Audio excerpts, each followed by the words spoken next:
कि राहुल गांधी का अमेठी सीट छोड़ना, रायबरेली चुनना क्या है? पारिवारिक सीट को बचाना या अमेठी से हार का डर था राहुल? मैं इतना कहना चाहूँगा कि 10 साल तो जैसे तैसे कट गए, लेकिन अगर बीजेपी सरकार फिर से सत्ता में आई तो जो तानाशाही रवैया हम सरकार का आज देख रहे हैं, आप उसके खिलाफ कुछ बोलेंगे, आपके घर पे अगले दिन सीबीआई, ईडी की रेड तय।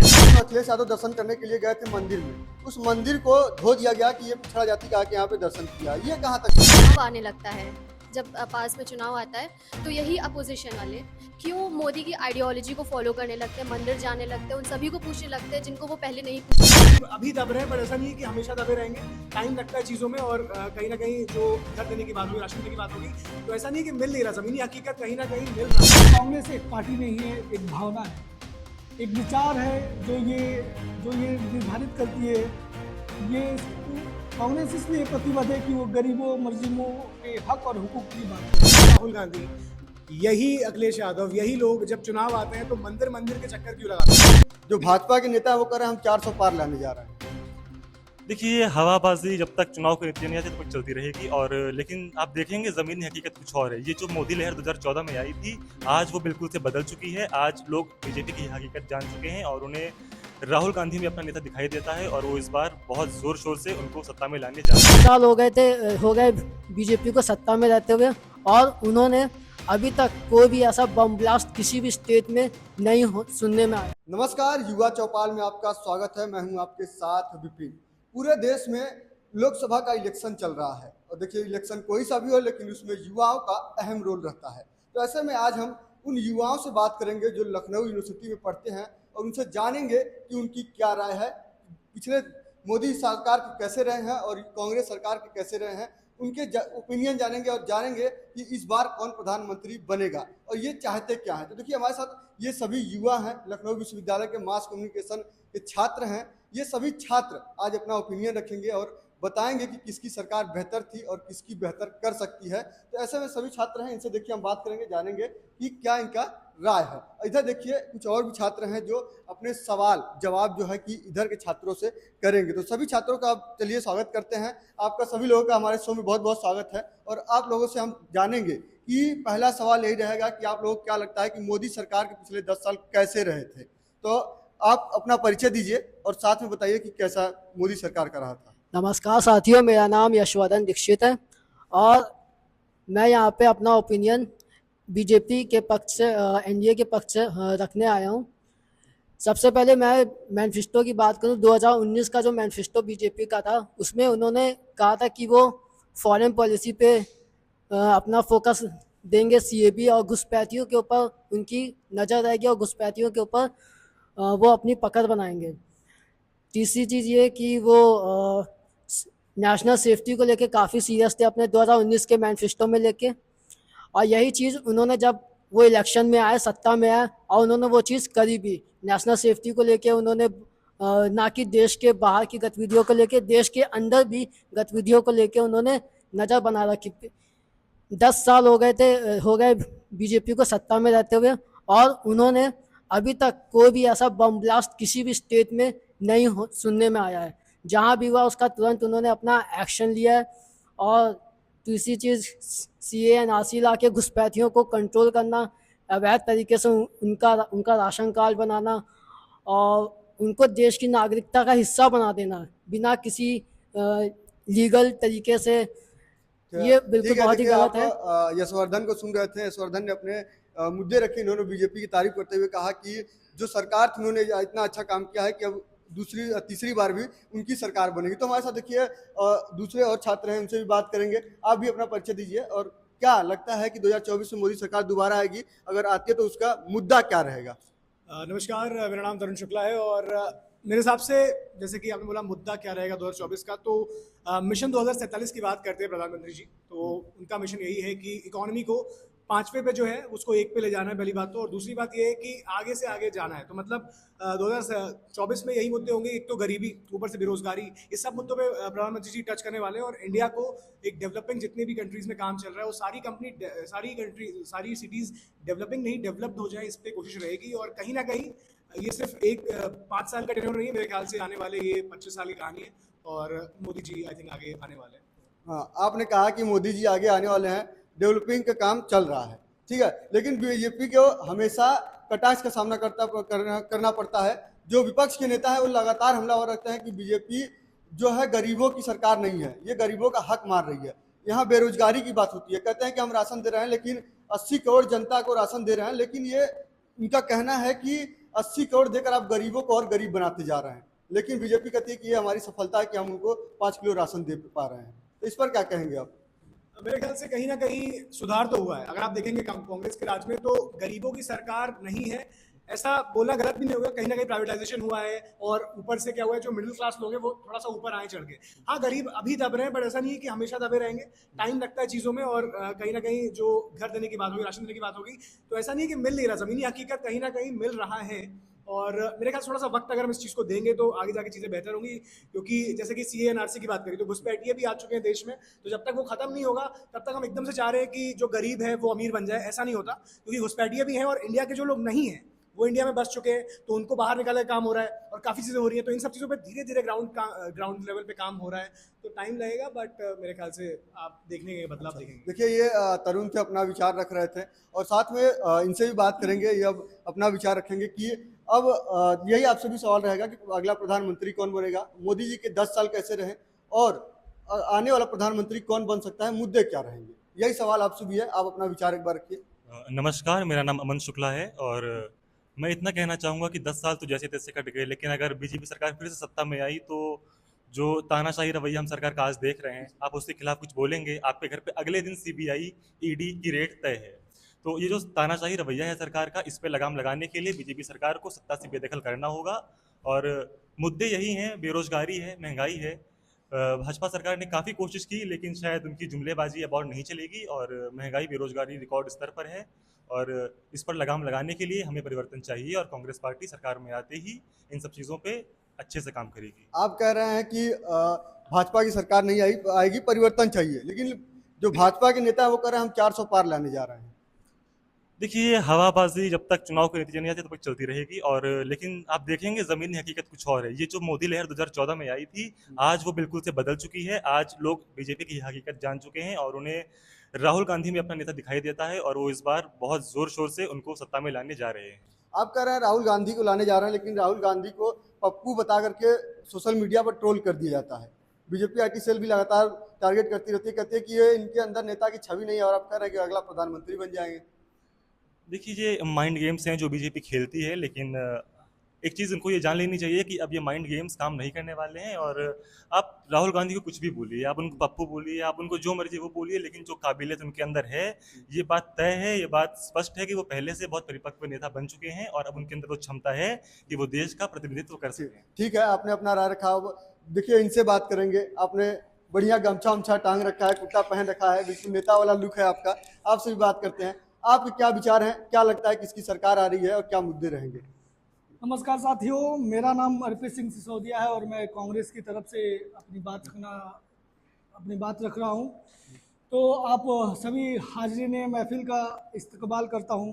देखिए, कांग्रेस एक पार्टी नहीं है, एक भावना है, एक विचार है जो ये निर्धारित करती है। कांग्रेस इसलिए प्रतिबद्ध है कि वो गरीबों मजलूमों के हक और हुकूक की बात करती है। कांग्रेस सदैव हमेशा से ही आज़ादी की संघर्ष हो या उसके बाद बलिदान ही दिया है। आप महात्मा गांधी जी को देख सकते हैं, इंदिरा गांधी को देख सकते हैं, राजीव गांधी को देख सकते हैं। इन्होंने देश के लिए अपना सर्वस्व न्यौछावर कर दिया। इसी को देखते हुए आज जो देश में मुफलिसी है, लोग मुफलिसी से इतना जूझ रहे हैं कि लोग इतनी हाशिए पे आ चुके हैं, या संस्थानें जो सरकारी संस्थानें हैं इतने हाशिए पे खड़ी हो चुकी है कि लोगों को शिक्षा और अनाज के लिए प्रधानमंत्री को 22 करोड़ लोगों को अनाज, मतलब आधी आबादी को मुफ्त राशन देना पड़ता है। सोचिए हमारा देश किस हाशिए पे खड़ा है। यही बात तो रोजगार की बात करें तो हमारी सरकार जब आएगी तो जितने भी लोग इस देश में संविदा पे काम कर रहे हो सभी को सरकारी तौर पर या उनको नियमित तौर पर लागू किया जाएगा। साथ ही साथ अगर हम बात करें विदेश नीति की, जैसे हमारे दोस्त ने कहा कि क्या बोलते हैं कि घुसपैठिए घुस आए हैं। चाइना ने हमारे देश के क्षेत्रफल को अपना नाम दे दिया है। ऐसे ही प्रधानमंत्री चाइना को जमीन दे रहे हैं, लेकिन जब हमारी सरकार आएगी तो जमीनहीनों को हम जमीन देने का काम करेंगे। साथ ही साथ अल्पसंख्यक, जो प्रधानमंत्री ने मंगलसूत्र की बात की थी और बोले कि अगर 2 भैंस है तो एक भैंस मुसलमान को दे दिया जाएगा, हिंदुओं का हक और हुकूक छीना जाएगा। लेकिन कांग्रेस सदैव से किसी जाति पाति धर्म के लिए नहीं अपितु सबके लिए काम की है, और ख़ास तौर पर अल्पसंख्यक जो लोग हैं, जो पिछड़े दबे लोग हैं, उनके लिए मौलाना आज़ाद छात्रवृत्ति का फिर से सरकार देने के लिए ठीक है। प्रतिबद्ध रहेगी। देखिए कि ये कांग्रेस की उपलब्धियां गिना रहे हैं और कांग्रेस क्या करेगी ये गिना रहे हैं। तो आप सभी मेरा एक सवाल रहेगा कि जैसे कि आपने कहा कि कांग्रेस आने वाले समय में इतने सारे काम करेगी, युवाओं के लिए करेगी, गरीबों के लिए करेगी, लेकिन पिछले 10 साल में जो जनता है वो कांग्रेस को क्यों नहीं समझ पा रही है? और इस बार भी भाजपा करिए हम 400 पार लाएंगे, तो इससे तो कांग्रेस का सूत्रधार ऐसे ही साफ हो जा रहा है। असल में जब देश में धर्म का धंधा और नशा जब चढ़ता है लोगों पे, जब धर्म का परवान चढ़ता है तो लोगों की बुद्धि बड़ी क्षीण हो जाती है, लोग समझ नहीं पाते, लोग इधर उधर बह के रहते हैं। इसी का नाजायज फायदा उठाते हुए मंदिर मुस्लिम, हिंदू मुस्लिम करा के मुसलमान शासक आ जाएंगे, जिहाद होगा, ये होगा, वो होगा। लोगों को मूलभूत, प्रधानमंत्री तो ये भी कह रहे हैं कि मंगलसूत्र खतरे में है। हाँ तो मंगलसूत्र, वही तो मैं कह रहा हूँ, प्रधानमंत्री ने जब चुनाव आता है तब तक बिना हिंदू, बिना मुसलमान, बिना पाकिस्तान का नाम लिए, अगर उनका एक भाषण बता दीजिए तो मैं आपको बताऊं, हर भाषण में प्रधानमंत्री मुसलमानों को टारगेट करेंगे। क्या उनसे क्या नफरत है उनको? आप माइक दे दीजिए। देखिए, आप कह रहे हैं कि वो हिंदू मुस्लिम और पाकिस्तान बस करते रहते हैं, ठीक है, तो प्रधानमंत्री क्यों बस यही बोलते रहते हैं? आपकी पार्टी, आप उनकी विचार को रख रहे हैं, तो प्रधानमंत्री को और क्यों नहीं मुद्दे मिलते? बेरोजगारी पर क्यों नहीं बोलते प्रधानमंत्री? गरीबी पर क्यों नहीं बोलते हैं? आप छोड़िए प्रधानमंत्री को, आप छोड़िए 1 मिनट को, मैं आप बोल रहा हूँ कि ये जो बोल रहे हैं कि अल्पसंख्यकों की बात करी इन्होंने, ठीक है, तो अल्पसंख्यकों की बात कर रहे हैं, लेकिन यही राहुल गांधी, यही अखिलेश यादव, यही लोग जब चुनाव आते हैं तो मंदिर मंदिर के चक्कर क्यों लगाते हैं? अगर इनको इतनी दिक्कत है, अगर ये अल्पसंख्यकों को इतने साथ देते हैं, तो आप मोदी जी की जो आइडियोलॉजी है उसको फॉलो करने निकल जाते हैं वोट बटोरने के लिए। प्रधानमंत्री जी की एक बात मुझे अच्छी लगती है कि कहीं ना कहीं वो खुल के बोलते हैं कि मैं इस साइड हूँ। इनका लोगों का क्या है, मतलब राहुल गांधी जी लोगों का, कि कहीं ना कहीं वो दोनों तरफ, दोनों नाव में पैर रखना चाहते हैं, और इसीलिए जनता जान चुकी है कि भैया ना आप इधर के हो ना आप उधर के हो, तो जनता असलियत जान चुकी है, और इसीलिए कहीं ना कहीं इनका सुपड़ा साफ अच्छा, होने वाला है। आप लोकतंत्र की बात कर रहे हैं, जी। अभी एक केस आया था सामने ही, कन्नौज में अखिलेश यादव दर्शन करने के लिए गए थे मंदिर में, उस मंदिर को धो दिया गया कि ये पिछड़ा जाति का आके यहाँ पे दर्शन किया। ये कहाँ तक सही है? मंदिर को धोना चाहिए? अगर कोई पिछड़ा जाति का जाके दर्शन करता है तो क्या मंदिर को धोना चाहिए? देखिए, ये कहीं ना कहीं इस पर मैं कमेंट नहीं करना चाहूँगा, ये जो भी हुआ है वहाँ पे तो मुझे ज़्यादा पता नहीं है, बट अच्छा, चलिए, देखिए कि इधर भी छात्र बैठे हुए हैं, अब इनके जो सवाल हैं वो भी जानेंगे और इनसे जवाब लेंगे। क्या नाम है आपका? अदिति राज। अदिति, आप ये बताइए कि जितने भी प्रवक्ताओं ने अभी तक बताया है, आप किससे सवाल करना चाहती हैं और क्या दिक्कत है? मुझे अर्पित से सवाल करना है, और मेरा सवाल वही है जो तरुण ने किया था कि जब चुनाव आने लगता है, जब पास में चुनाव आता है, तो यही अपोजिशन वाले क्यों मोदी की आइडियोलॉजी को फॉलो करने लगते हैं, मंदिर जाने लगते हैं, उन सभी को पूछने लगते हैं जिनको वो पहले नहीं पूछा करते थे और सिर्फ नाम मात्र पूछते थे। और दूसरा मेरा ये सवाल है कि अगर उन लोग को इतनी दिक्कत है अपोजिशन को, तो उन्होंने 370 पे विरोध क्यों किया, और उन्होंने 370 क्यों नहीं हटवाया, और इंडिया और कश्मीर अलग किस तरह से उन्होंने क्यों कर दिया? अच्छा, देखिए कि आपसे इन्होंने सवाल पूछा है, पहला सवाल जो था आपने सुना ही होगा, और दोनों सवाल के जवाब जो आपको देने पड़ेंगे आपको। हाँ, देखिए, असल में बीजेपी समझती है कि वो भगवान पे कॉपीराइट ले चुकी है और कोई भगवान का है ही नहीं, लेकिन ऐसा नहीं है। कांग्रेस जो पार्टी है, नहीं, देखिए, पहला सवाल इनका ये था कि विपक्ष जब चुनाव आता है तभी मंदिर जाता है, उसके पहले क्यों नहीं जाता है? देखिए भैया, अब गुफा में जाके तपस्या करना कैमरे के साथ, अब सबको इतना दिखावा करना नहीं आता। धर्म सबका व्यक्तिगत मामला है, लोग घर में पूजा करते हैं, बाहर जाके पूजा करते हैं, लेकिन सेल्फी नहीं लेते। अब गुफा में जाके आप यज्ञ कर रहे हैं और प्रचार करेंगे बहुत बड़ा हम हिंदू हैं। इतने बड़े हिंदू हैं तो आप गाय क्यों कटवाएं? गाय से आपने इलेक्टोरल बॉन्ड लिया, जवाब दीजिए ना। गाय तो हिंदू धर्म की सबसे पवित्र चीज मानी जाती गाय से है। नहीं, गाय कटने वाली कंपनी ने हाँ, दिया तो था। बात वही हुई, हाथ कहीं ना कहीं शामिल तो है। ठीक है, ठीक है। आपका क्या नाम है सर? आप बताइए। मेरा नाम सौरभ है और मैं लखनऊ विश्वविद्यालय पत्रकारिता एवं जनसंचार विभाग का मास्टर्स का छात्र हूं। और मेरा सवाल ये है कि राहुल गांधी का अमेठी सीट छोड़ना, रायबरेली चुनना, क्या है? पारिवारिक सीट को बचाना या अमेठी से हार का डर था राहुल जी को? क्या था ये और क्या है? आप जवाब दीजिए। आप अमन, आप जवाब दीजिए, माइक दीजिए इनको।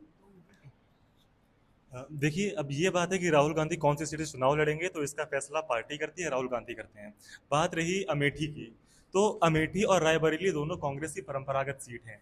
अगर प्रियंका गांधी चुनाव नहीं लड़ना चाहती, तो ऐसे में राहुल गांधी की जिम्मेदारी थी कि अपनी जिस संसदीय क्षेत्र से उनकी माँ सांसद थी, उस पार्टी की जिम्मेदारी को वहां से उसको आगे बढ़ाएं। और उन्होंने बहुत अच्छा किया कि अपनी माँ की पार्टी से, अपनी माँ की सीट से उन्होंने कांग्रेस को आगे बढ़ाया। अच्छा, आपने कहा कि पार्टी की जिम्मेदारी है कि वो टिकट दे। आप आपका क्या नाम है? प्रशांत सिंह। प्रशांत, आप क्या सवाल करना चाहते हैं इन लोगों से? मेरा सवाल अमन से है, जैसे कि ये कह रहे हैं कि भाजपा जो 400 पार का नारा लगा रही है वो हवाबाजी है। तो अभी कुछ 1-2 दिन पहले ही बस्ती से सपा के प्रत्याशी हैं रामप्रसाद चौधरी जी, उनका एक बयान आया कि बस्ती में किसी की हैसियत नहीं है जो रामप्रसाद चौधरी को हरा दे। तो उसको ये कहाँ, किस नज़रिए से देखते हैं, ये हवाबाजी है या उनका वास्तविकता है? इसको क्या कहना चाहेंगे अमन? एक बार अपना क्वेश्चन फिर से दोहरा दीजिए प्लीज। अभी क्वेश्चन नहीं समझ में आया, एक बार क्वेश्चन जैसे आपने बोला, जो भारतीय जनता पार्टी कह रही है कि अब की बार 400 पार, वो हवाबाजी कर रही है। तो बस्ती से जो सपा के कैंडिडेट हैं रामप्रसाद चौधरी जी, उनका बयान आया कि बस्ती में किसी की हैसियत नहीं है जो मुझे हरा दे। तो क्या ये हवाबाजी नहीं है? जैसा कि इनका कहना है कि भाजपा कह रही है 400 पार आएगा, तो वो हवाबाजी है, उसको आपने हवाबाजी बताया। तो बस्ती से सपा के कैंडिडेट हैं, उन्होंने कहा है कि किसी की औकात नहीं है कि मुझे यहाँ से हरा दे। तो ये क्या है? औकात नहीं है। देखिए, जो सपा के विधायक, जो सपा के मंत्री हैं, उन्होंने अगर ऐसा कहा तो कुछ विश्वास के साथ कहा होगा, और वो उन्होंने पर्टिकुलर क्षेत्र की बात की है, उन्होंने पूरे देश का ठेका लेके नहीं रखा है। आप अगर भारतीय जनता पार्टी की बात करें, वो 400 पार की बात करते हैं। आप दक्षिण की ओर जाइए, आपको भाजपा कितने राज्यों में मिलेगी, आपको भाजपा की कितनी सीटें मिलेंगी? मुश्किल से तेलंगाना में वो कुछ सीटें लेकर आते हैं, बाकी केरला में, कर्नाटका में उनका कुछ नहीं है इस वक्त। लेकिन आप कह रहे हैं कि भाजपा का कुछ नहीं है, लेकिन पिछले 3 चरण के चुनाव हो चुके हैं, उसमें भाजपा के लोग यही कह रहे हैं कि विपक्ष का सुथरा साफ हो गया है, विपक्ष एकदम बाहर हो गई है पिछले 3 चरण में। ये सिर्फ और सिर्फ भाजपा की बौखलाहट है, जो चुनाव के परिणाम आने के साथ साथ खत्म हो जाएगी। अच्छा, देखिए हमारे साथ और भी इधर भी छात्र, इनसे भी जानते हैं। आपका क्या नाम है? मेरा पीयूष कश्यप नाम है, और मेरा सवाल तरुण जी से है कि रोजगार और शिक्षा के क्षेत्र में बीजेपी ने 10 साल में क्या किया? बेरोजगारी पे बीजेपी क्यों नहीं बोलती है? चाहे वो संसद हो, चाहे वो फील्ड हो, बीजेपी को बोलना चाहिए। अब आप जवाब दीजिए कि बीजेपी के जो मुद्दे होते हैं वो रोजगारी पर बेरोजगारी पर क्यों नहीं बोलती है, गरीबी पर क्यों नहीं बोलती है? वो सिर्फ हिंदू मुसलमान और मंदिर की बात करती है। इनका यही सवाल है एक तरीके से, शिक्षा पर क्यों नहीं बोलती है? देखिए, कहावत है कि जिस तौर से चाहो उस तौर से कहो, बहरों का इलाका है, जरा जोर से कहो। तो बीजेपी का दरअसल ये मानना है कि जनता इस वक्त अंधेरे में है, 60 साल से रही है अंधेरे में। तो इस वक्त जरूरत ये है कि इनको सिर्फ पहले तो उजाले में लाया जाए, पहले तो इनका विश्वास जीता जाए, और चाहे वो जैसे जीता जाए। आप बोलते हैं धर्म में, क्यों बोलते हैं? क्योंकि धर्म से देश चलता है। ये देश आप देख रहे हैं कि भाई हिंदुत्व से भरा हुआ है, और कहीं ना कहीं उसी विचारधारा को बीजेपी ने आगे बढ़ाया। और हिंदुओं को अगर मैं तो कह रहा हूँ, अगर वोट ले भी रहे तो गलत बात नहीं है। और अब आप देखेंगे प्राइवेटाइजेशन हो रहा है। अभी आपने देखा होगा हाल ही में यहाँ पे राजस्थान साइड पे एक इंडिया ने खुद के प्लेन्स बनाना शुरू करा है। तो कहीं ना कहीं लगातार आप देखेंगे वंदे भारत आई है, तो लगातार चीजें ऐसी हैं जहाँ पे आगे जाके एम्प्लॉयमेंट आने वाला है। ठीक है। देखिए, अर्पित कुछ कहना चाहते हैं। अच्छा, एक मिनट, पहले विकास का सवाल ले लेते हैं, उसके बाद आपके भी विचार आएंगे। क्या नाम? मेरा नाम विकास वर्मा है, और मैं यहाँ पत्रकारिता एवं जनसंचार विभाग का छात्र हूँ। तो विकास, आपके क्या सवाल है कि आने वाले समय में क्या मुद्दे हो सकते हैं, या इन लोगों से क्या पूछना चाहेंगे? मेरा सवाल है तरुण जी से कि जैसे भारत को लोकतंत्र की जननी कहा जाता है, तो वहाँ पर राहुल गांधी जी ने अभी कुछ समय पहले ही राहुल गांधी जी ने एक बयान दिया था, उसमें उनके ऊपर मानहानि का मुकदमा चलाया गया। वहीं पर दूसरी तरफ देखा गया कि मोदी जी ने भी एक बयान दिया था, जिसमें उन्होंने कहा था बेटी बचाओ बेटी पढ़ाओ। हाँ, बेटी बचाओ बेटी पढ़ाओ कहा था वहाँ पर। पढ़ाओ नहीं, पढ़ाओ कहा था। वीडियो भी है मेरे पास अभी उसकी। हाँ, तो उसमें बराबर का न्याय क्यों नहीं मिला वहाँ पे? अच्छा, तरुण, आपसे इनका सवाल है कि राहुल गांधी के ऊपर मानहानि का केस लग जाता है, बयान देते हैं तो, लेकिन नरेंद्र मोदी जी बोलते हैं तो उनके ऊपर मानहानि केस क्यों नहीं लग पाता है? एक तरफा यानी कि कार्रवाई होती है। अच्छा, समझ में नहीं आया सवाल? मैं ये कहता हूँ, एक तरफा कार्रवाई कब नहीं होती थी। अच्छा, एक तरफा कार्रवाई कब नहीं होती थी? आप 1975 की इमरजेंसी देख लें, किस तरह से बड़े बड़े नेताओं को अंदर डाला गया, किस तरह से मीडिया पे हुक्म जमाया गया, और आज वही चीज़ें जब अगर मैनिपुलेट करके मोदी जी पे फेंकी जा रही है तो कहीं ना कहीं कांग्रेस अपने गिरबान में झांक ले, वक्त आ चुका है। जी तरुण, जनता जाग देखिए चुकी है और अब टाइम की सुपड़ा कमी साफ है, होने वाला है। टाइम की कमी है, पूरा हो गया है और इसको खत्म करते। देखिए कि ये सभी छात्र लखनऊ विश्वविद्यालय के थे।